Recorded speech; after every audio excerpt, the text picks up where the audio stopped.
34. Turning on hundreds of bright lights and blaring music is gonna attract some zombies. Don't act so surprised when they show up.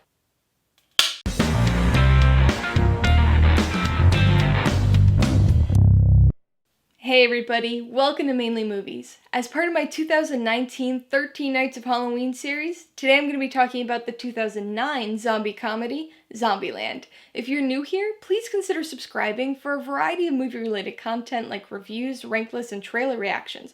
All of my reviews include a breakdown of the pros and cons, my rating, and some tailored film recommendations, so be sure to watch through to the end of this video for all of that extra content. Zombieland stars Jesse Eisenberg, Woody Harrelson, Emma Stone, and Abigail Breslin, and was directed by Ruben Fleischer. It tells the story of Columbus, played by Jesse Eisenberg, as he embarks on a cross-country journey after a zombie outbreak decimates the world. Along the way, he encounters 3 other survivors, and together they endeavor to find a zombie-free place to settle. With a name like Zombieland, I can see how some people might be unwilling to give this movie a shot, but I've gotta say, you're only depriving yourself. Even though the name might conjure images of a generic direct-to-video zombie movie, this film actually has a lot to offer. It's easy to forget how unique this movie was, and honestly, still is. Over the last decade, film and TV have been a bit oversaturated by zombies, but Zombieland came out near the beginning of the zombie popularity resurgence. In fact, I think this movie, along with The Walking Dead, which first aired the following year, really helped to galvanize the zombie resurgence by making the genre more accessible. That accessibility, in large part, stems from the humor here. Horror comedies are nothing new, and neither are zomcoms. My personal favorite preceded this movie by 5 years, but the way the humor is approached here helps to set it apart. The dialogue is full of these oddity one-liners that are really entertaining, and the sarcastic, dry, matter-of-fact voiceover narration by Columbus adds an additional layer of humor.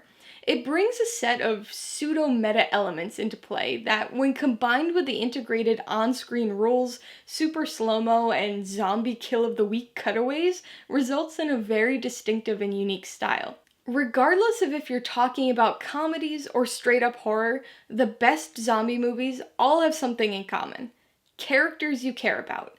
Zombie carnage is fun, and certainly an important element of these movies, but if that's all a zombie movie has to offer, it's not going to be particularly compelling. Zombies are an inherently fantastical thing, so you need that character connection to latch onto the story and really ground everything. As surprising as it may sound, even to people who've seen Zombieland, this movie is incredibly character-based.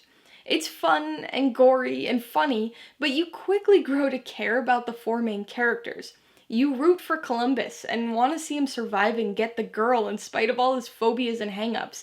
You care about Wichita and Little Rock and their sisterly bond. And Tallahassee? I mean, come on, you want him to finally find that Twinkie. It might sound a bit melodramatic, but at its core, Zombieland is about family. It's about finding others who can support you and have your back, and putting that into the context of a zombie-ridden post-apocalyptic future really works. Like I said, this is very character-based, and that might surprise you.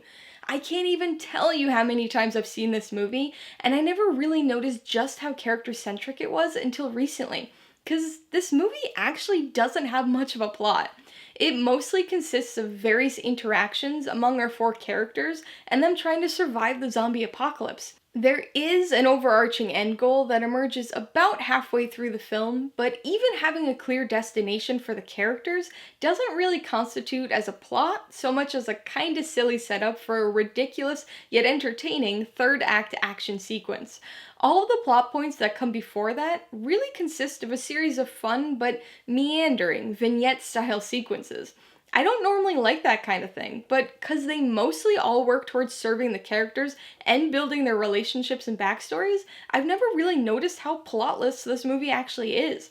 But that doesn't really matter, because the plot truly isn't the focus here. Instead, it's the overall premise, and especially the characters that we're invested in. Alright, let's talk about the pros and cons. Pro number 1 has gotta be the characters.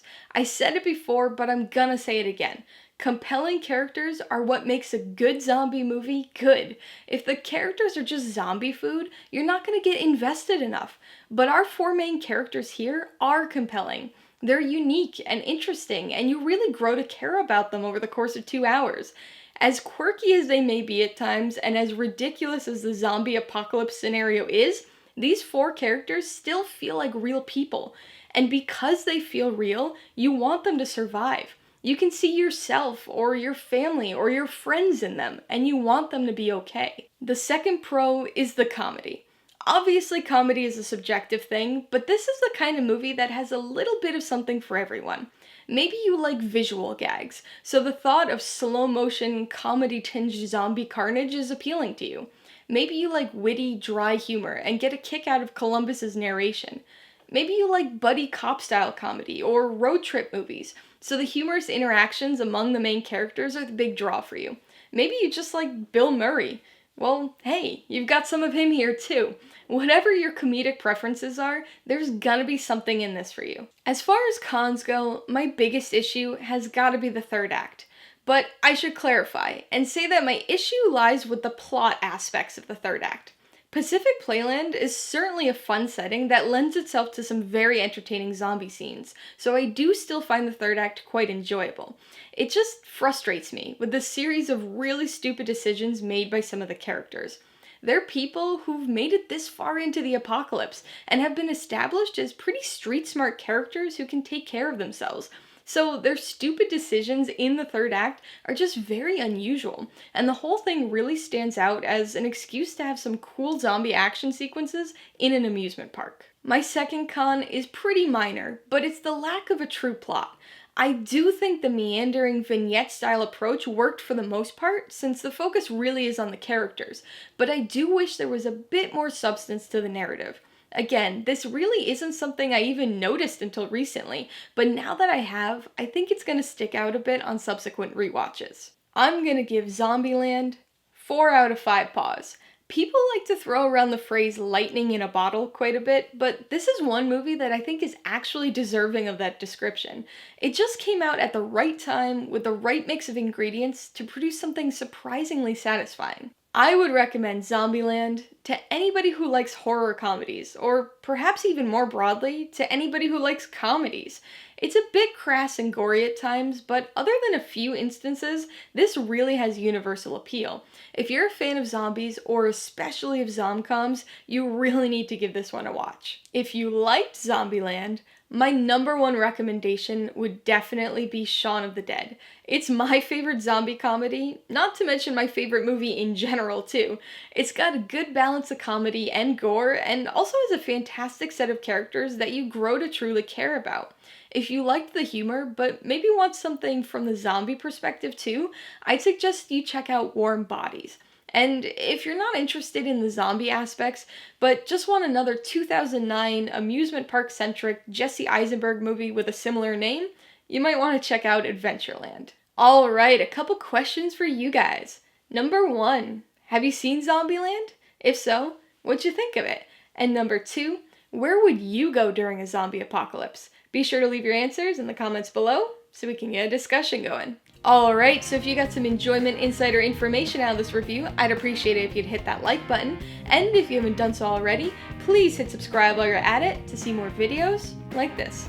Till next time, this has been Alyssa with Mainly Movies, the way life should be.